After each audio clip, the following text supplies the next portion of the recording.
What's going on? What's going on, man? You know who it is? You know what it is, man. It's your boy Big June back at it. New episode of Big June Sports Talk, where sports discussion becomes sports debate and so on and so on, man. I'm your host, Big June. So, as far as everything going right now, the NBA playoffs is in full swing, right? A lot of teams advanced to the second round. Golden State last night, Milwaukee.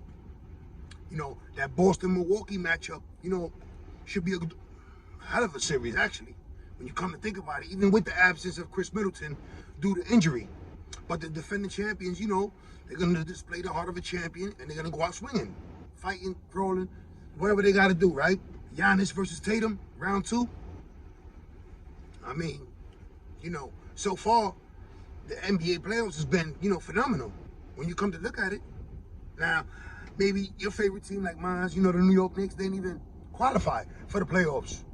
But, from the play-ins, the Pelicans, the Hawks,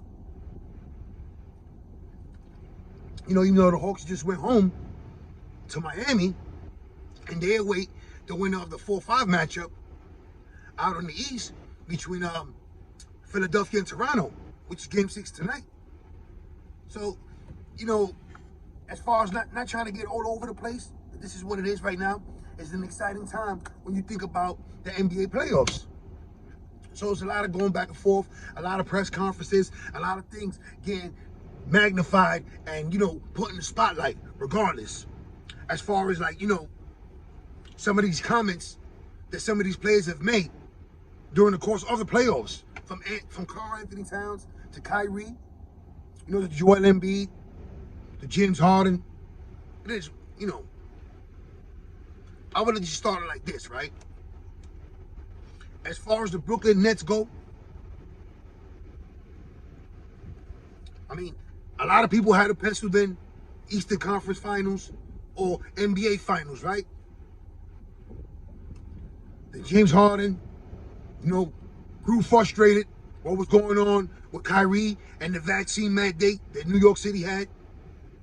So he forced his way out of Brooklyn. Kyrie could only play on road games until the ban was lifted. Kevin Durant, once again, had an injury, missed significant time in the season. They went from the number 1 seed to barely making the playoffs.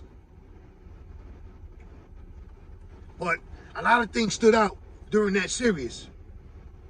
And, the quick observation that anyone would see that isolation ball is not going to get it done come playoff time. When you're facing the same team in a 7-game series, a good defensive team like the Boston Celtics are, you're bound to get exposed. Now, the lack of depth on that bench or the lack of utilizing the bench, as far as Blake Griffin, LaMarcus Aldridge, these are all playoff tested veterans. So, obviously Boston had a game plan. Let's stop KD, let's stop Kyrie, let's make the Brooklyn Nets beat us. And worked to perfection. I mean, even if Kyrie and KD did get off for the entirety of that series, what would it have done? Would it have won 1 game? So instead of getting swept, they're losing 5? Or possibly taking it to 6? Because if you're looking at the regular season stats, and now with the playoffs, Brooklyn has lost 7 or 8 in a row. 7 or 8 in a row to the Boston Celtics. But from observing that series, 2 things really stuck out. And one was what was said by Kyrie. And 2, what was not done or said by head coach Steve Nash. All right? Now let me start with Kyrie. When you stood up and held it down, I was right there with you. You feel me? No vaccine, can't force that upon you. I agree with you 100%. I was with you and I still am. Still am a fan and a supporter of you doing your thing. However, during the press conference, you mentioned, the lack of the team commodity and not able to gel properly as a team growing together. And then you mentioned the Boston Celtics, who happen just to send you home and have been playing at a high level once they got everything together, right? Under new head coach. But those are the type of statements that, you will have to keep that in-house. Because everyone knows the answer to that. And you set yourself up to be scrutinized. And it's coming from every angle. From Stephen A. Smith to Jay Williams, any other cat, NBA analyst. You set yourself up for that. Speaking too much of what's going on within the team, the structure, the concept of the team, should have been kept in-house, in the locker, between yourself, in the locker room. So now, your season is over. You're due for a max contract. A lot of people saying that, with the uncertainty on how unpredictable you are, you're not worth a max contract. Should take it year by year. If that's the case, that's the route that Brooklyn wants to go. But, Kevin Durant he's ready to ride out with Kyrie once again. And before I get into that, let me get into the second part of what I mentioned earlier. I mentioned this in the Spread Love the Brooklyn Way. Back when I was doing the Smokers Lunch podcast, I changed the name and all that, still what it is. But I mentioned, during the crisis, during the losing streak, during the time when a team needs the pep talk, needs that mouthpiece, needs that mentoring, needs that teaching, can Steve Nash get it done at a high level? Can his voice be heard in that locker room? Because we all remember that as soon as he was introduced as the head coach, Kyrie, we really don't need a head coach. And, yes, he was part of Golden State staff. Yes, he was one of the greatest floor generals in NBA history. But when it's time to spread that message on the locker room, and your game can't do the talking no longer, how do you reach your team? How do you inspire your team? Because obviously he had no clue, had no game plan, had no changement in the alignment, no from the starting lineup to the bench, made no adjustments defensively to kind of what Boston was doing. So when you think about all that happens, right? Yes, Kevin Durant says he wants to run it back with Steve Nash as the head coach of the Brooklyn Nets. And, will he be replaced? Because, you know what? Now that we mentioned about these coaches and all that, and I started off with Steve Nash, and we're all talking about the NBA playoffs, right? It's a lot of blunders going on as far as the head coach is going, right? So it begs the question, could they continue giving a first-time head coach the opportunity?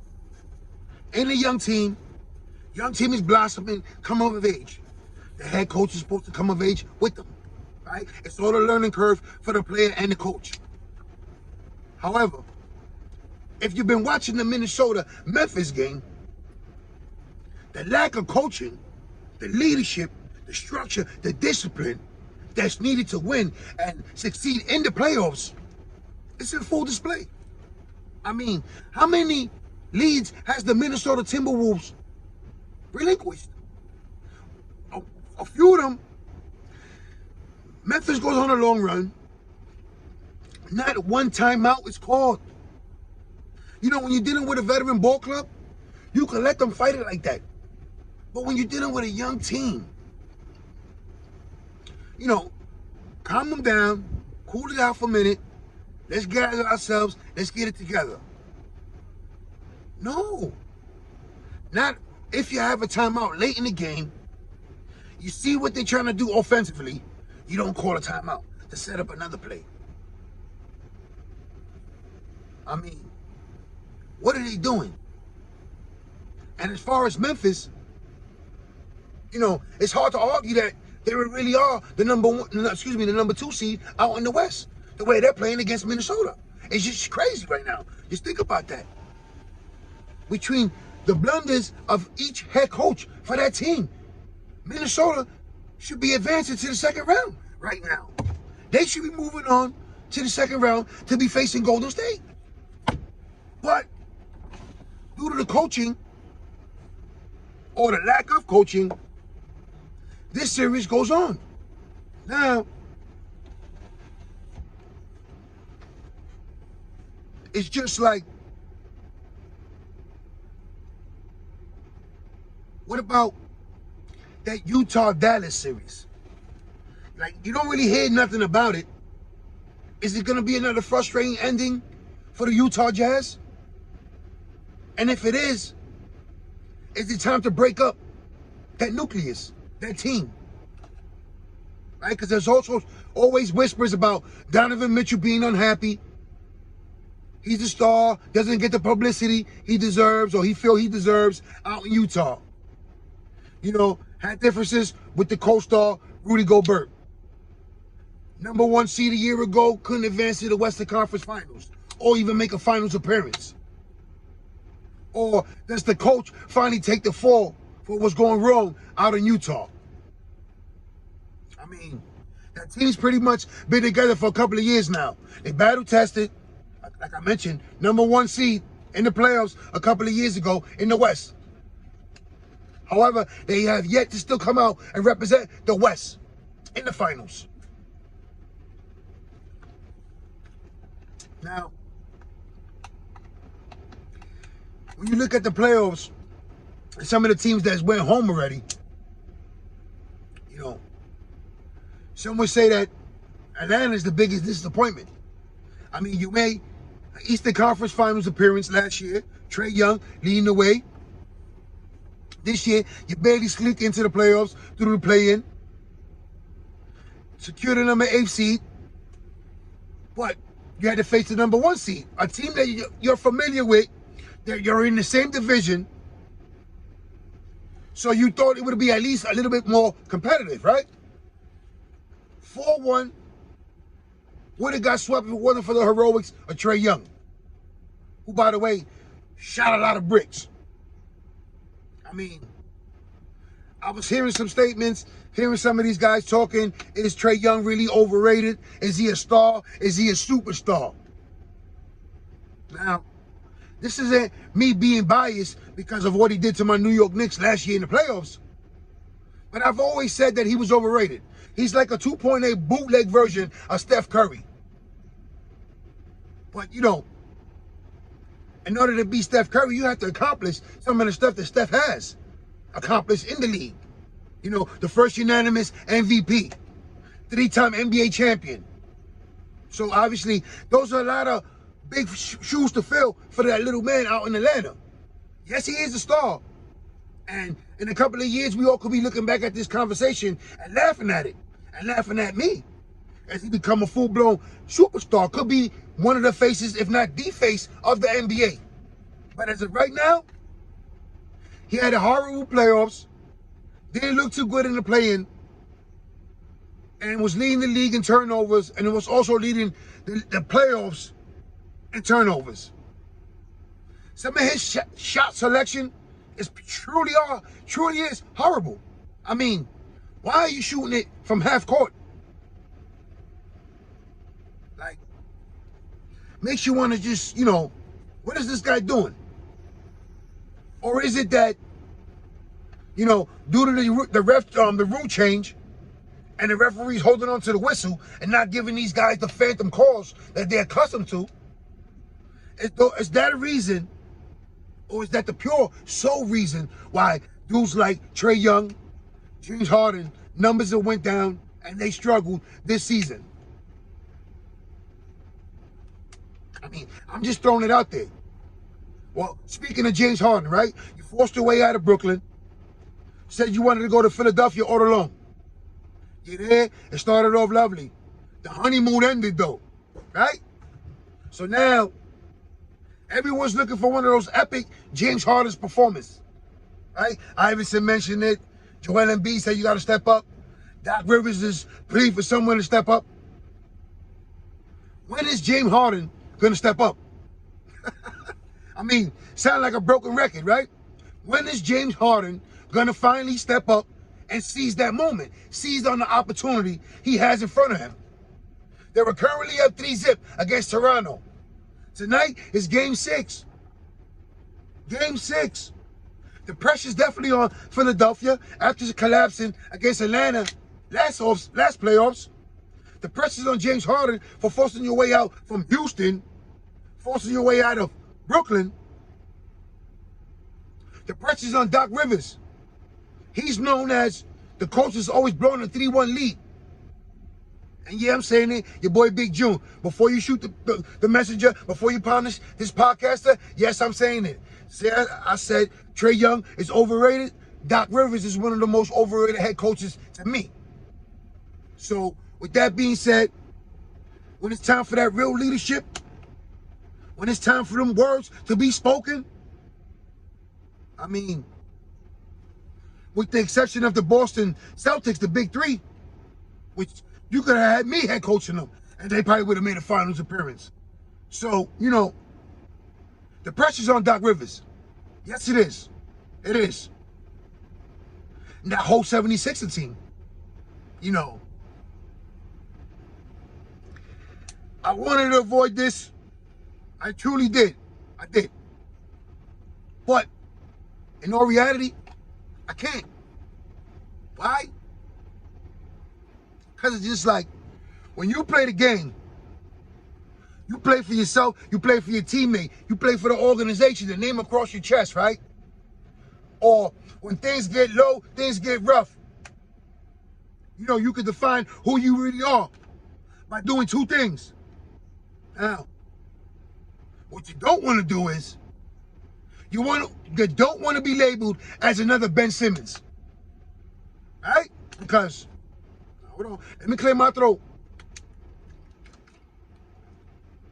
Right? You don't want to be labeled another Ben Simmons. Because he's getting annihilated and humiliated on every social media platform, every sports network are having a field day with this young man. And rightfully so. The arrogance, the way he conducts his business, you know, it's run amok already. It's worn his welcome out. Now, as people keep breaking this down, you know, this dude been quitting since his college days at LSU. Quit on the Australian national basketball team. Quit physically, mentally on the Philadelphia 76ers. So, here's the question I have, right? Knowing all this, knowing how fragile his mindset is, why would you send him to another team that's competing at a high level or looking to compete at a high level, such as Brooklyn? Knowing that Kyrie's over there, Kevin Durant's over there, they're always in the top 3 in the Eastern Conference, suiting up wise, right? Why would you make that trade knowing that it could possibly blow up in your face the way it did? Now, not only didn't even suit up, you made no attempt. You came out with I don't know what you did, a tweet or something that you were available for Game 4, and everybody held their breath because they know the real you. So now, seeing your team down 3-0, your back hurts. You can't suit up for Game 4. But like Shaq and Barkley said, if you was ready to suit up in Game 4, before your back injury flared up, you should have been ready in Games 2 and 3. I mean, what was the holdup for this young man hitting the court with his new team? Where's this mindset that he's so fragile that you can't take no criticism? But you're out in the open with your girl, enjoying the city life, enjoying everything New York City has to offer. You're on the sidelines dressed as a clown with your look at me pants. Like, who wears orange pants? You're out there looking stupid. You're out there for all the wrong reasons, but you're known as a basketball player. You know, make up your mind of what you want to do. Because you can't continue to cash these checks if you ain't suiting up. Now, it clearly looks like you make no attempt to improve on your weakness of your game. Your shooting, your free throws. I mean, how could you continue to defend something like this when you alienate everybody around you? I mean, if you're not going to shoot up, you want to be as low-key as possible. This guy's out there with the brightest pair of pants I've ever seen. Now, I don't know, maybe someone didn't give him the memo? The media in New York is triple, and ruthless and relentless. And they will continue to attack you from every angle until you perform. Welcome to New York. Welcome to Brooklyn. This is what it is. But, you know, let the Brooklyn Nets deal with what they got to deal with as far as that situation. Right? They're not in the playoffs. They're at home. I'm looking forward to that Boston-Milwaukee series. Yes, Chris Middleton out for that series is huge. It is. It is. But your boy Big June still got the Bucks in 7. And I'm going to tell you why. Because Drew Holiday has come to his own plan. He's coming to his own. The spotlight, the moment is not too big for him. He's already proven that. However, he's ready to take it to another level. And he continued to prove that as well. Did it against the Bulls in this series, and he's going to do it against Boston. You'll see. And if I'm wrong, I'm wrong. It is what it is. But my X factor for that series is Brook Lopez. Right? Fresh, because he missed most of the season, if not the whole season, due to injury. So he's healthy, and he's fresh. And let's not forget that Brook Lopez knows how to score that rock. So, you know, he could take some of the scoring burden off as far as, you know, Chris Middleton and, you know, Grayson Allen maybe could continue to shoot the rock the way he has in that first series against Chicago. But my X factor in that series is Brook Lopez. Now, as far as Phoenix, New Orleans, it's been an entertaining series. Yes, it has. But all good things come to an end. And I think Phoenix closes the door in that series tonight. As far as that Utah-Dallas, you know, I had Utah moving forward when I first seen the matchup. Yeah, let's all laugh at it. But it is what it is. But that being said, Luke is back, and he's ready to make a name for himself and ready to make a run in the playoffs. So I got Dallas moving forward in that matchup. So now, you know,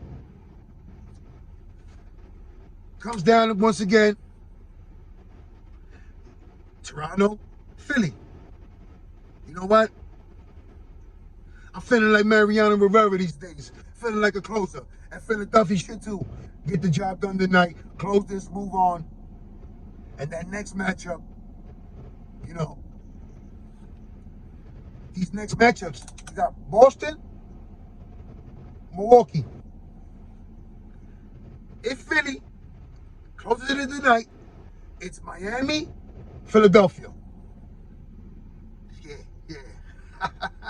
And on the West, if Memphis finally stops playing blunder-free basketball and the coach will get his head out of his ass and secure this series win, Memphis will move on to face Golden State. While the winner of Utah and Dallas faces the winner of Phoenix and New Orleans, which is looking like Phoenix, right? Because they're up 3-2. I mean, anything is possible and anything can happen in the sports world, right? It is what it is, man. Look forward to those games, man. Shout out to all my family, friends out there in New York, man. Stay safe, stay sharp, stay blessed, stay alert. And all my Brooklyn Nets fans, man, it is what it is. That is the hometown. It's always going to be love. But the hat speaks for itself, and that's where my heart lays at. I'm out of here, man. One.